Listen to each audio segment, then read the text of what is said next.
26वें श्लोक का टिप्पण। पूर्वं काम क्रोधोद्भवं वेगो सोढ़व्या इत्युक्तम।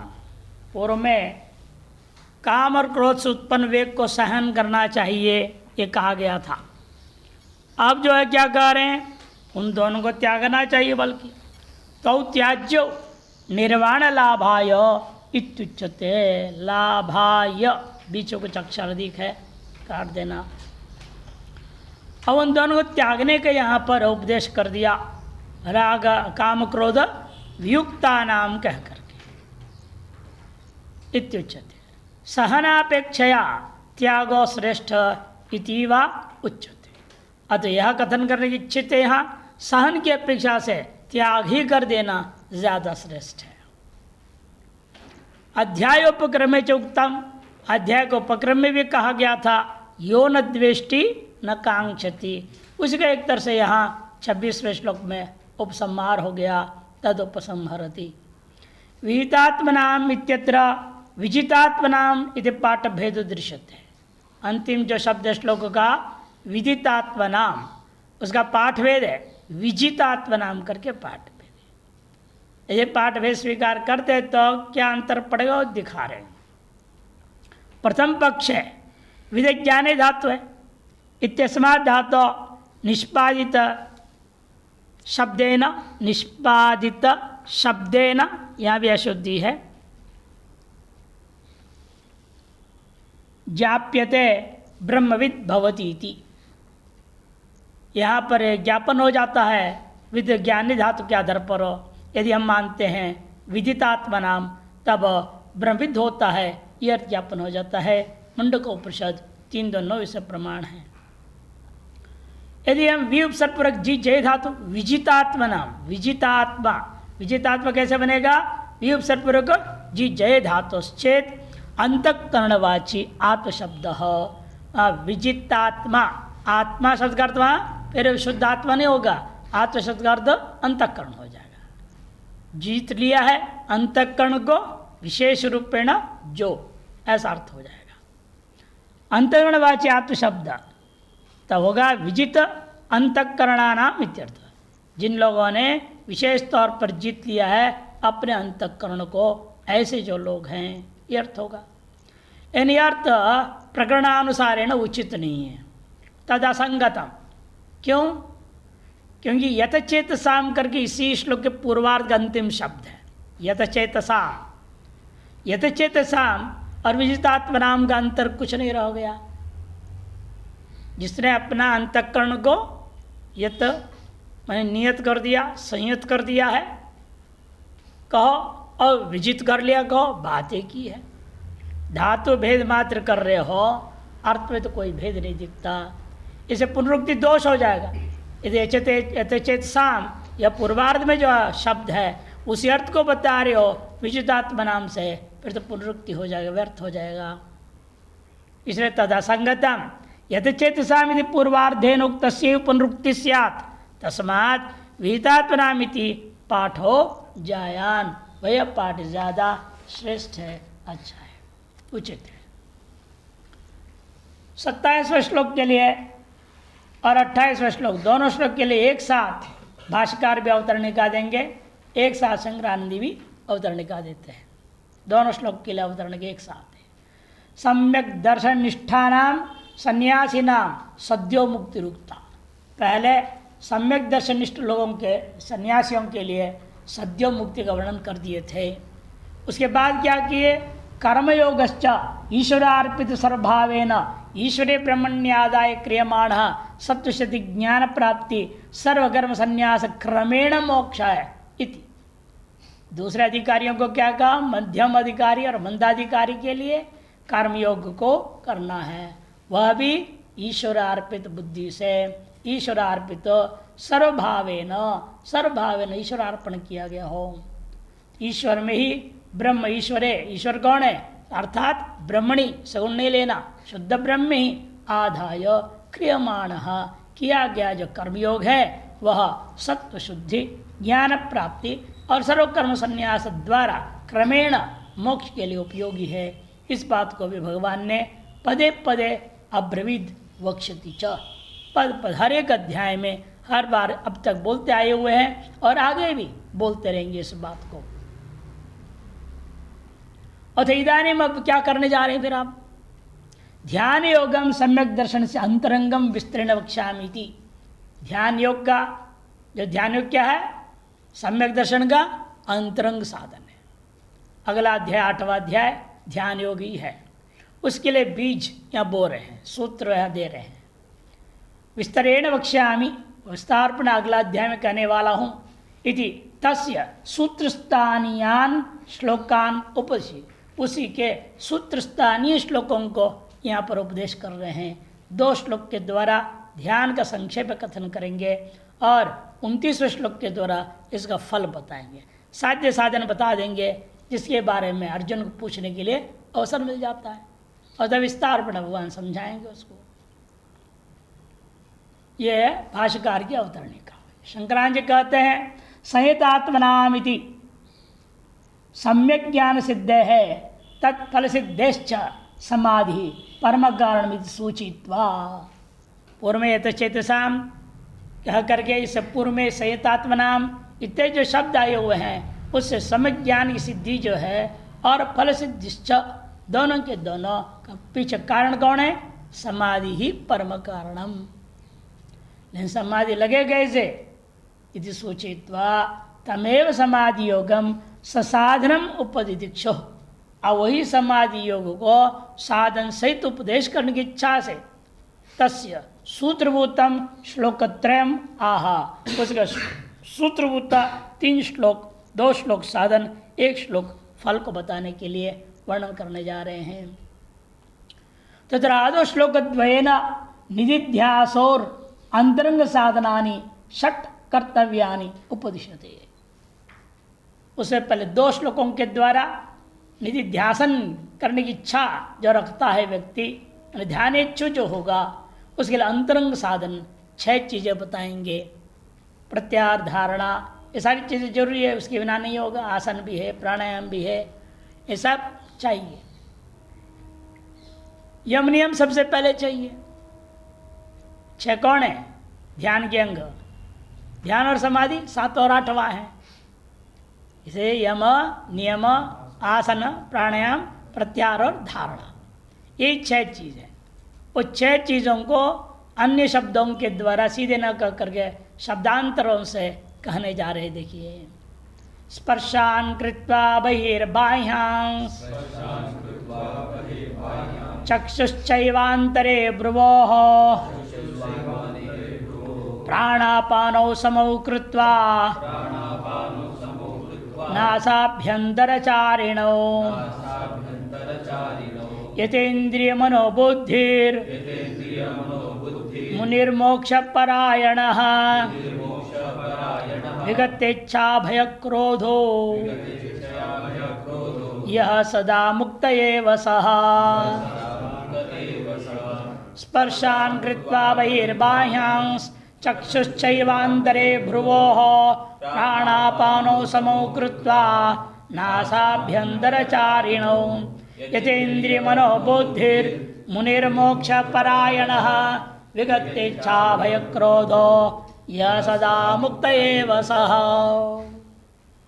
स्पर्शान कृत्वा बहिर्बाह्यान, शब्दादि विषय जो बाहर है उनको बाहर ही रहने दो, उनको अंदर घुसने मत दो। यानी प्रत्याहार की परिपक्व अवस्था। कान में शब्द पढ़ रहे हैं लेकिन शब्द अंदर नहीं जाएंगे। आंख को दृश्य दिख रहा है लेकिन दृश्य अंदर नहीं जाएगा। स्पर्शान माने विषयान, बहि जो बाहर में है उनको बाह्यान एव कृत, बाह्यान स्पर्शान बहि कृत्वा, बाह्य जो स्पर्श बने विषय हैं उनको बाहर ही रहने देता है। तो इंद्रियों को क्या करेगा? एकाग्रता में ले जाएगा, एकाग्र भूमि में पहुंचेगा। चक्षुश्चैवान्तरे भ्रुवोः, दोनों भवों के बीच में आज्ञा चक्र के स्थान माना जाता है, वहां पर चक्षु को टिका देगा।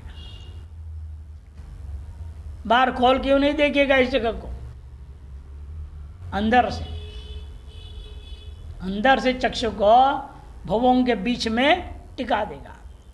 ये धारणा हो गई, धारणा का स्थान बता दिया। यम नियम के बिना आप प्रत्याहार नहीं कर पाएंगे सम्यक प्रकार से। इस स्पर्शान कृत्वा बहिर्बाह्यांश से यम नियम और आपको बता दिया प्रत्याहार, 3 बता दिया। धारणा बता दिया चक्षुष्यवांतर ब्रह्मो। अब आसन प्राणायाम के लिए कहते हैं प्राणापानो समूह कृत्वा नासाभ्यंतरचारिणो। नासाभ्यंतरचारी चलने वाले इन प्राण और अपानों को समूह कृत्वा सम कर देता है। सम किया माने आसन के बिना प्राणायाम नहीं होगा ना। तत्तो जयात प्राणायाम, योग सूत्रकार ने कहा आसन जय के बाद ही प्राणायाम की कथा शुरू होती है, उससे पहले प्राणायाम नहीं होता कुछ भी। पहले आप केवल एक्सरसाइज कर रहे हैं, बोलते हैं एक्सरसाइज व्यायाम है, प्राणायाम नहीं। प्राण का आयाम नहीं, प्राण का व्यायाम है वो। जब तक आसन चयन निष्कंप पूर्वक यावत काल पर प्राणायाम करने, आधा घंटा, पौन घंटा, 1 घंटा, 2 घंटा, 3 घंटा जो भी होगा, उतने तक एक आसन में स्थिरता पूर्वक बैठना नहीं आए, स्थिरम सुगम आसनम, तब तक प्राणायाम केवल व्यायाम ही रह जाता है। उसके बाद ही असली प्राणायाम शुरू होता है। से प्राणायाम का कहने का मतलब है आसन विशिष्ट, स्वतः ही आसन जय उत्तरकालीन। अतः यमनियम आसन प्राणायाम प्रत्याहार हो गया, धारणा हो गया, प्रत्याहार और धारणा सब आ गए। और यम नियम को और पक्का करने के लिए कह रहे हैं, क्योंकि आप प्राणायाम प्रत्याहार धारणा का अभ्यास बहुत लोग करते हैं, इन यम नियम पर ध्यान नहीं देते हैं। इसके लिए विशेष जोर दे रहे यतेन्द्रिय मनोबुद्धिर। यतेन्द्रिय मनोबुद्धिर, इंद्रिया, मन और बुद्धि, उन्हें बहिकरण अंतकरण सभी अंग जो संयमित कर लिया, संयत कर लिया है, तो तभी हो सकता है जो शम और यम और नियम को सम्यक प्रकार से पालन किया हो। और यम नियम जो वर्णन किया गया वही साधन चतुष्टय के अंतर्गत षट संपत्ति में कहा। शम दम तितिक्षा उपरति है कि नहीं, समाधान, ये सब क्या है षट संपत्ति, वही यम और नियम का दूसरा स्वरूप है। तो इसीलिए इनका कहना है कि इनको अभ्यास जब करेगा ऐसा जो मुनि ही। और ये सब करने का पीछे लक्ष्य क्या है उसका, मोक्ष परायण, मोक्ष परम आयन अंतिम लक्ष्य जिसका, आश्रय है जिसका, मोक्ष परायण मुनि ही। विगत इच्छा भय क्रोध, इसे उसके अंदर इच्छा भय और क्रोध ये सब नष्ट हो चुका है। ऐसा जो यह मुनि ही स एव सदा मुक्ता, ऐसा जो मुनि होता है वही सदा मुक्त होता है। स्पर्शान शब्दादीन कृत्वा बहि बाह्यान श्रोत्रादि द्वारेण अंतर्बुद्धौ प्रवेशिता शब्दादयो विषया तान अचिंतयतो बाह्या बहिरेव कृता भवन्ति। स्पर्शान माने शब्दादि विषयान, उनको कृत्वा क्या किया उसने, बही ही बाहर कर दिया। बाहर कैसे कर दिया, तो पहले से बाहर है ही, जब बाहर है उनको बाहर क्या करना है। बाहर रहने वाले को बाहर करने का मतलब अंदर आने नहीं देना, ये उसका तात्पर्य। वही आगे बता रहे बाह्यान, जब बाहर में रहने वाले शब्दादि विषयों को बाहर करने का मतलब बता रहे। देखो श्रोत्रादि द्वारेण, श्रोत इंद्रियादि के द्वारा क्या है, इनका स्वभाव है जो विषय आ जाए पकड़ लेते, फट चक्षु देखता है तुरंत दृश्य को कब पकड़ता है, शब्द तुरंत पकड़ लेता है, श्रोत्र इंद्रिय पकड़ते तो है ये।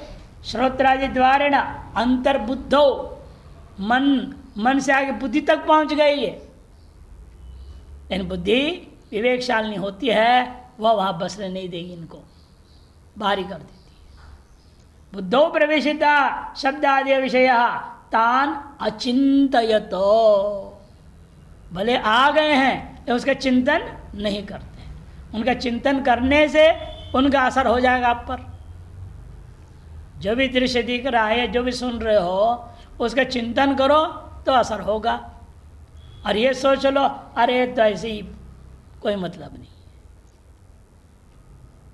ये मान लो कोई गाली देते चिंत जा रहा है सड़क पे, आप सोचे मेरे को गाली दे रहा है, तो क्या होगा? आपके अंदर गुस्सा आएगा, असर होगा कि नहीं होगा उस चीज का? आप भले आपको दे रहा है फिर भी आप ये सोचे ओ पागल है, यूं बक बक बक चले आ रहा, तो फिर कोई असर करेगा? बिल्कुल नहीं करेगा। आप उसके साथ अपना संबंध करोगे, चिंतन करोगे, मम के साथ जोड़ दोगे, तब निश्चित रूप में असर करेगा। उसको न करना यह बुद्धि का विवेक है। उसको कहते बहिर्बाह्यानिति, बहिरेव कृता भवंती। तब मानो उनको आपने बाहर ही कर दिया, ये समझे। तान एवं बहिकृत्वा, उनको इस प्रकार से बाहर करने के बाद क्या करे फिर? इंद्रियां तो चंचल है, मन भी चंचल है, इनको कहीं न कहीं लगाए रखना पड़ेगा ना। ये जो महात्मा की कहानी, भूत की सिद्धि कर लिया, अब भूत उल्टा परेशान करने लगा, तो उसको लगाए रखना पड़ता है। भूत ने पहले कह दिया मैं तो भाई जो भी काम दोगे मैं खाली नहीं बैठ सकता, नहीं तो आप ही को नोचना शुरू कर दूंगा, एक एक बाल उखाड़ दूंगा, छोड़ूंगा नहीं तुम्हारी। पर ठीक है, पूरा आश्रम झाड़ू मारो, सोचा ने 2 घंटा लगेगा उसको करने में, 2 मिनट में आ गया। तो भूत था, सामर्थ्य। फिर क्या करे? उसने एक बांस बांध दिया, खड़ा कर दो, उसे चिकना तेल लगाओ और ऊपर नीचे होते रहो, जब बुलाऊंगा तभी आना, नहीं तो भजन भी ना करने दे वो। उसी तरह से कहीं ना कहीं लगाए रखना पड़ता है। यहाँ कहाँ लगा के रखोगे इस मन बुद्धि इंद्रियों को सबको? तब कह दिया चक्षुश्चैवांतरे भ्रुवोः। चक्षुचैवा, चक्षु से उपलक्षित है सर्वेंद्रियों को एकाग्र कर देना। एकाग्र कहाँ टिकाना है? अंतरे भ्रुवोः कृत्वा, यहाँ भी जोड़ लेना, इति अनुसज्जते।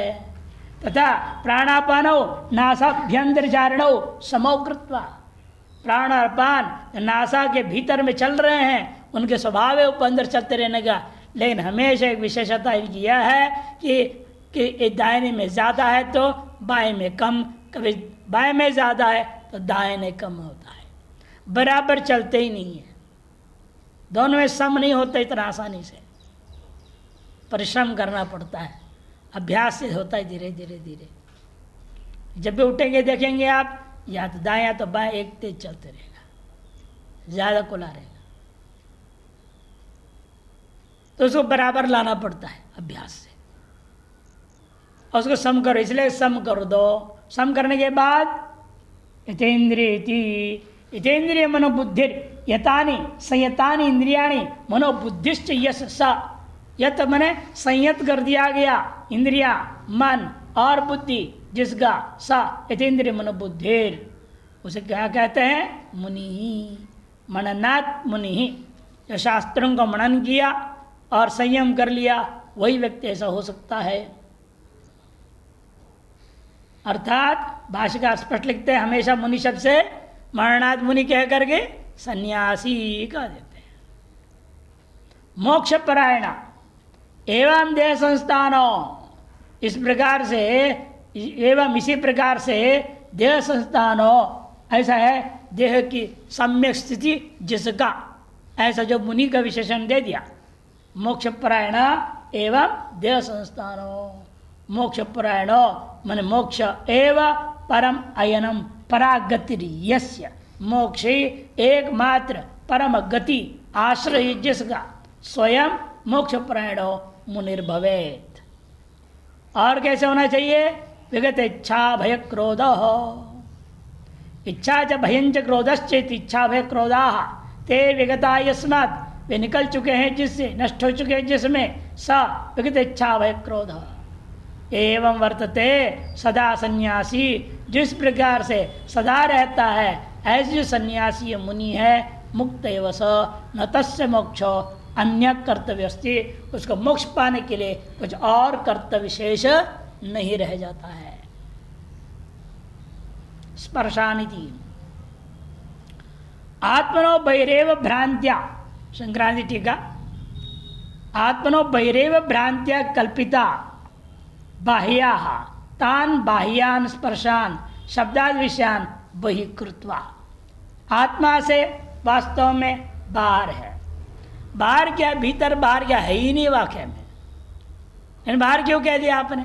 कि भ्रांत्या कल्पिता, भ्रांति से आपने बाहर करके कल्पना कर दिया। सब कल्पना वास्तव में भीतर ही है। भीतर कोई बाहर करके, पहले भीतर कल्पना की और उसको बाहर स्वीकार कर लिया। दक्षिणामूर्ति मठ, दक्षिणामूर्ति श्लोक का पहला श्लोक क्या है? स्तोत्र का, दक्षिणामूर्ति स्तोत्र का पहला श्लोक, विश्वम दर्पण दृश्यमान नगरी तुल्यम निजांतर्गतम पश्यन् आत्मनि माया बहिरिवोद्भूतम यथा निद्रया। सब आत्मनि पश्यन् आत्मनि, कैसे माया, फिर बहिरिव उद्भूतम यथा दृष्टांत दिया निद्रया, निद्रा अर्पित से स्वप्न देखते हो। एक दर्पण में दिखाई देता विशाल मायामयी नगरी के समान, ये अपने अंदर दिखाए हुए देते को हम बाहर अनुभव कर रहे हैं। सब भीतरी कल्पित है। आत्मन्यो बहिरेव भ्रांत्या कल्पिता बाह्या, इस उनका बाह्या कर दिया। तान बाह्यान स्पर्शान, उन बाह्य स्पर्श शब्दादि विषयों को बहिकृत्वा बहिर्देशी एवं संस्थाप्य, बाहर का बाहर में ही रहने दिया, उसको अपने भीतर स्वीकार नहीं किया। मनसा न किंचित स्मृत्वा, कहने का तात्पर्य मन से भी किसी चीज का स्मरण न करके। इतस्ततो दर्शन यथा न स्यात् तथा भ्रुवोरंतरे, इन क्या करें, मन का स्वभाव है वो इंद्रियों की इधर उधर करते रहेगा, आंख भी इधर उधर देखते रहेगा, केवल सीधा देखते हुए चलेगा क्या? आप कहीं भी जाते हैं, भ्रमण करने जाते हैं, आप यहाँ इधर उधर होते रहता है, होना भी जरूरी है। चलते वक्त वहाँ तो ध्यान में रहते जी होते रहेगा तो ठीक नहीं ना। वहाँ ऐसे नहीं, जब कोई इधर से आकर टक्कर मार दे, उधर से टक्कर मार दे। आज तो पीछे भी एक आंख लगा के चलना पड़ेगा, पीछे से आकर टक्कर मार देते बेफालतू के।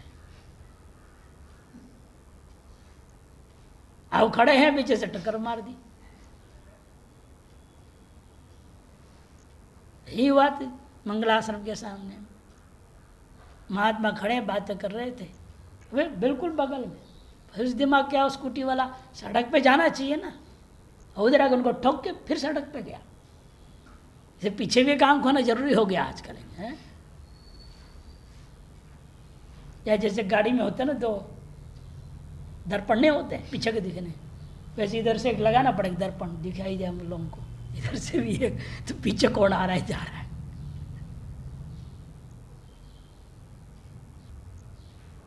भ्रमण में बाहर में जरूरी है, लेकिन ध्यान काल में ध्यान की इधर हो रहे या कान जी इधर की बातें सुनने लग जाए, ये ठीक नहीं। इसलिए कहते हैं मनसा च न किस्मृत तो दर्शन यथा न स्यात्, इधर उधर दर्शन आदि करना न होवे जैसे, तथा भ्रुवोर अंतरे, उसके लिए आपको कहा भवों के बीच में चक्षु की दृष्टि को लगा दो।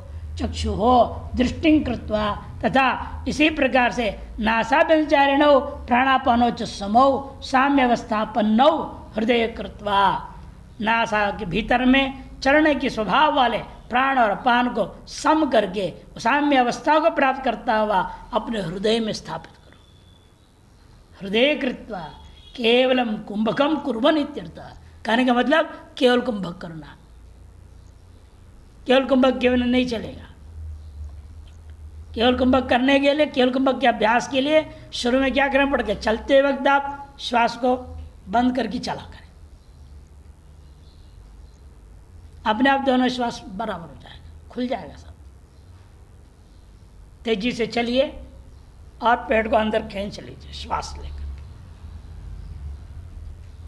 मैंने पूरा कुंभक लगा करके आप तेजी से चलो, दोनों नाक एकदम खुल जाएगा, जुकाम काम सब भाग जाएगा।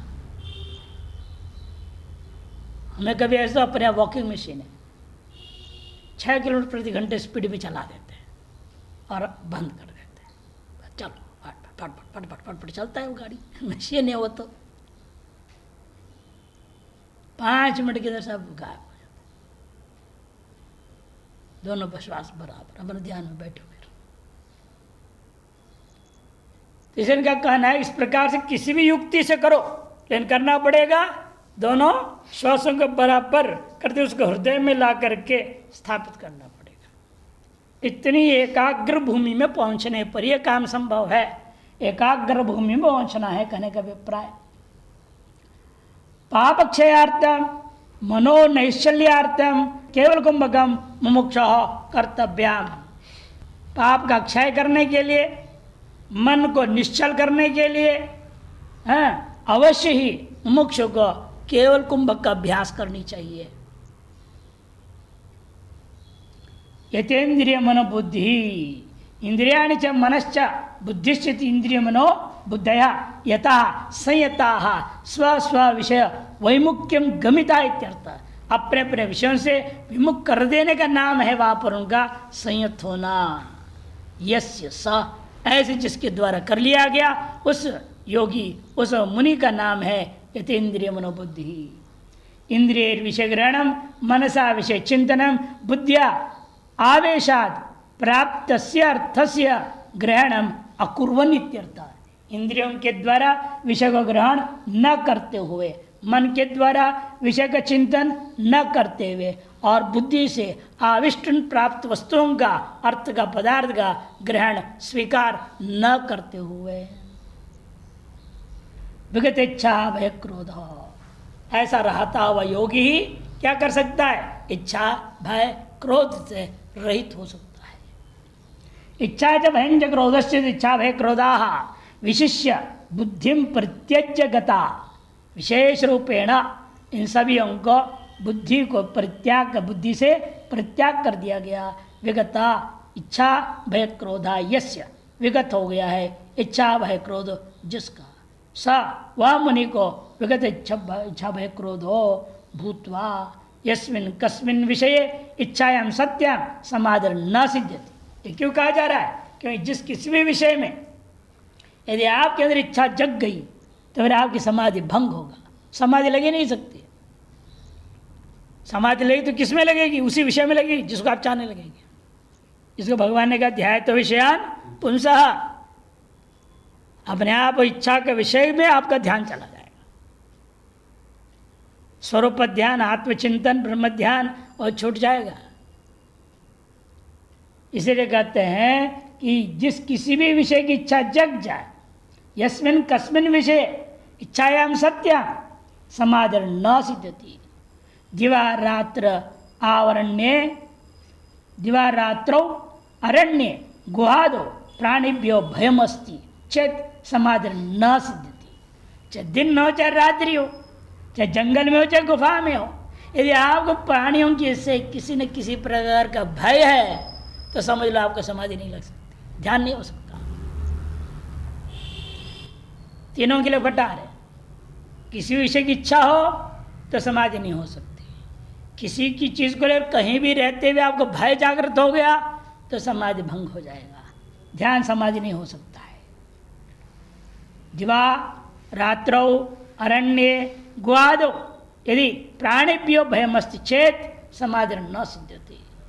और क्रोध, मशक, पिपीलिक आदिषु अपि अपकारिषु च क्रोधो हृदय अस्ति चेत समाधि न सिद्ध्यति। यदि चींटी है, मच्छर है, मक्खी है, वो आपको हमेशा आके तंग करते हैं। मच्छर काट देता है, चींटी रेंगने लगता है तो आपको लगता है क्या हो गया, अपने आप ध्यान उधर चला जाता है। चींटी आपके शरीर पे चढ़ जाए, आपको पसंद नहीं है, अनुकूल नहीं लगता है, तुरंत हटा देते हैं।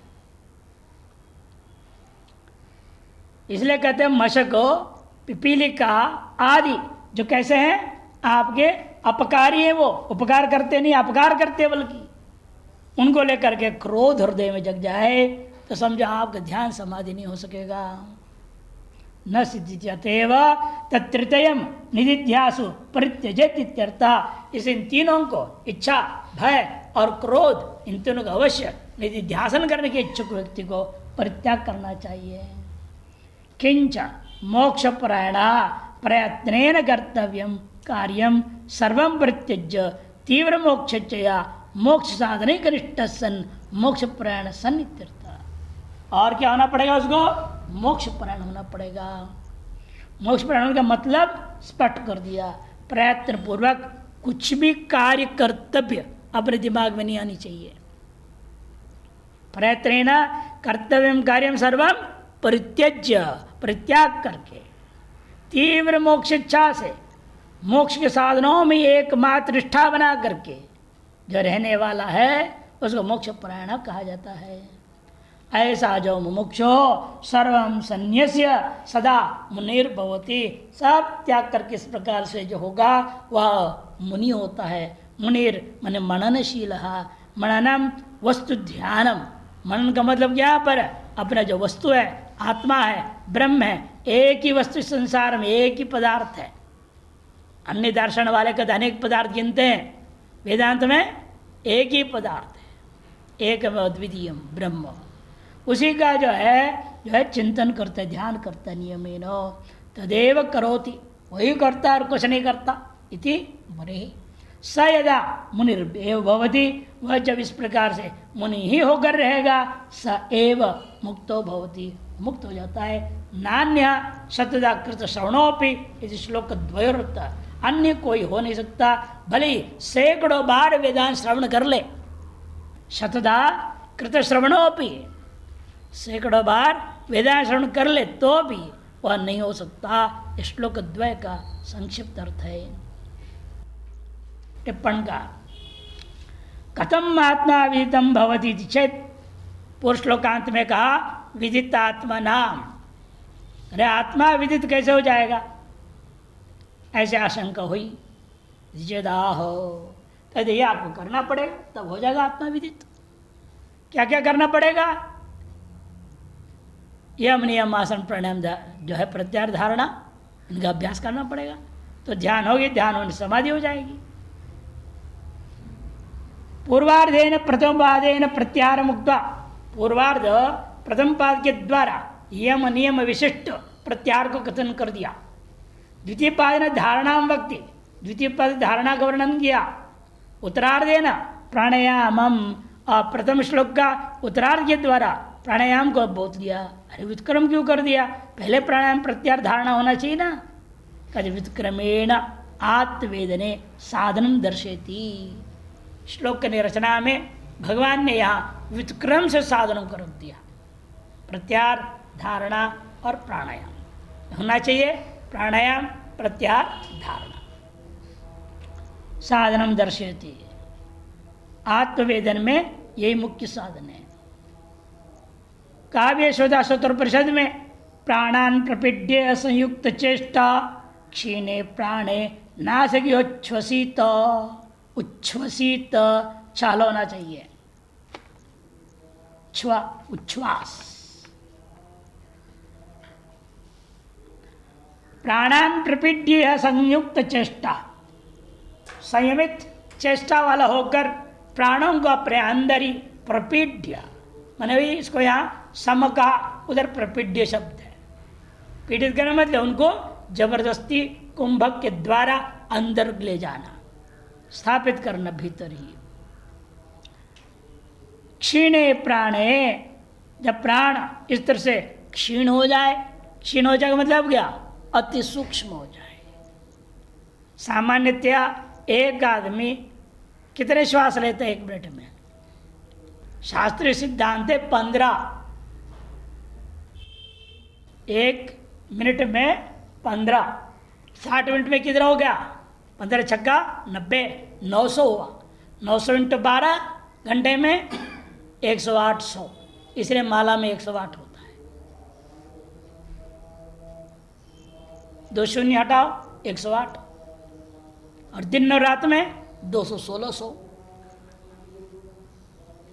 इसलिए कहा प्रतिदिन कम से न्यूनतम आपको 3 माला गायत्री जप करनी चाहिए। एक माला दिन के पापों के लिए, एक माला रात्रि के पापों के लिए। और एक माला पूर्वकृत प्राश्चित रूपेण। तो न्यूनतम 3 माला गायत्री जब करते रहेंगे स्वतः ही अंतःकरण शुद्ध होते रहेगा। 108 संख्या की महत्व है। और 108 संख्या पहले बताया हूं। एक और तरीका क्या है, 12 राशि है, 12 राशि में 9 ग्रह घूमते हैं, 12 गुणा 9 108। तो हमारे 27 नक्षत्र है, हर एक नक्षत्र के 4 पाद, 27 गुणा 4 108। ये सब सिद्धांत है। गोबिल ब्राह्मण एक ब्राह्मण है, वर्णन किया है हमें माला में 108 क्यों। ये 3 प्रमुख कारण है, श्वास, ग्रह गति और नक्षत्र।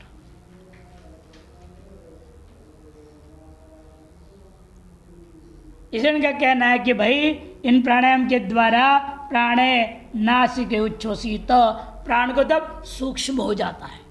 जितना आप कुंभक प्राणायाम अभ्यास करते जाएंगे अब थोड़े श्वास से काम चलेगा। अब जो ले रहे हैं 1 मिनट में 15, जरूरत नहीं। आप घटाते घटाते घटाते 1 मिनट में 1 से भी आप आराम से जिंदे रह सकते हैं। स्वरयोग के विधान है, आप सूक्ष्म करो। एक श्वास जो चलता है आदमी का कम से कम 12 अंगुल चलता है। स्त्री संभोग करता है 26 अंगुल चलता है, कहीं 36 लिखा है। इतनी गहरा श्वास चलता है तेज, सामान्यतया कम से कम 12 अंगुल। इसे घटाना प्राणायाम के द्वारा और शून्य में पहुंच जाना, यह स्वरयोग की महिमा है। यही प्राण को सूक्ष्म करना, जिसको उपनिषद में कहा क्षीणे प्राणे नासिके उच्छ्वसित इति। त्रिउन्नतम स्थाप्य समम शरीरम हृदयेन्द्रियाणि मनसा निरुध्य ब्रह्मोडुपेन प्रतरेत विद्वान श्रोतांश सर्वाणि भयावहानि। श्वेता श्रोत्र के भी है 2:10। शरीर को बिल्कुल सीधा, त्रिउन्नतम मैंने आसन पक्का होनी चाहिए। स्थाप्य समम शरीरम, शरीर में भी समभाव, किसी प्रकार के विशेष कंपन आदि ना हो। हृदय इंद्रियाणि मनसा से निरुद्ध, मन के द्वारा सारे इंद्रियों को हृदय में रोक करके ब्रह्मोडुपेन, ब्रह्म ने ओंकार वो प्रणव रूपी नौका को इस्तेमाल करता हुआ विद्वान इन सकल भयावहानि सर्वाणि श्रोतांसी, विद्वान जो है प्रतरेत, इन सब को तर जाओ, संसार सागर को तर जाओगे। प्रत्याहार कथन पूर्वक प्रणव धारणाम विहितम, इसमें प्रत्याहार पूर्वक प्रणव की धारणा करने के लिए विधान किया गया। योग सारे च, योग सार में भी लिखा हुआ है इत्यादि। कल ही देखते हैं, अब कल नहीं होगा ना, 3 दिन छुट्टी, सरस्वती शयन होगा।